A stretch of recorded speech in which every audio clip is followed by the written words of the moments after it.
మీరు చూస్తున్న వీరు అడ్డకూలీలు. రోజు అడ్డమీదికి వచ్చి పని కోసం ఎదురు చూస్తుంటారు. మేస్త్రి వచ్చి పని ఉందంటే వెళ్ళాలి, లేదంటే పని కోసం ఎదురు చూడాలి. ఒకవేళ ఆ రోజు పని లేదంటే పస్తే. చాలని వేతనాలతో బతుకుబండిని లాగుతుంటే దానికి తోడు ధరల పెంపు. దీంతో వారి పరిస్థితి అగమ్య గోచరంగా తయారైంది. రోజు బంద్ అంటే బస్సులు బంద్, రైలు బంద్, ఇది బంద్ అంటే మాకు కూలినాలు చేసుకోవడానికి చాలా ఇబ్బంది.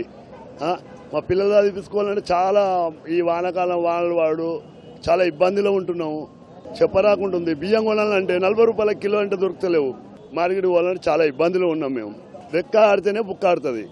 ఈ లేబర్ పరిస్థితి చాలా దారుణంగా ఉంది. రోజురోజుకి పెరుగుతున్న ధరలతో బ్రతుకుబండిని లాగుతున్నామని వారు వాపోతున్నారు.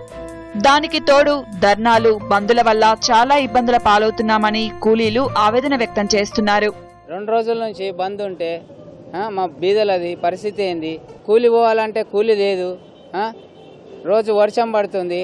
ఈ గవర్నమెంట్ ఏం చేస్తుంది? మాకు 100 రూపాయలు తీసుకొని పోతే మార్కెట్ పోతే రూపాయి గీడ వస్తలేదు. మేము బతకాలి ఎట్లా? మా పిల్లలు చదివేట్లా? ఆటోలు అవన్నీ బంద్ ఉన్నాయి. మేము ఇంటికాడనే ఉంటున్నాం. కూరగాయలు, బియ్యలు అవన్నీ పెరిగినాయి. మేము ఎలా బతకాలి?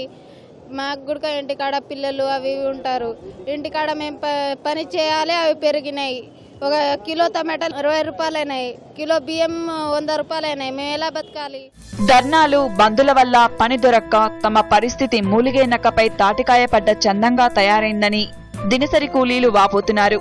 ప్రభుత్వం చొరవ చూపాలని వేడుకుంటున్నారు. రెక్కడితే గానీ డొక్కాడని పరిస్థితి ఈ అడ్డాకూళ్ళది. నిత్యం అడ్డ మీదకి వచ్చి పని వెతుక్కొని సంపాదించుకునే దుస్థితి వీరిది.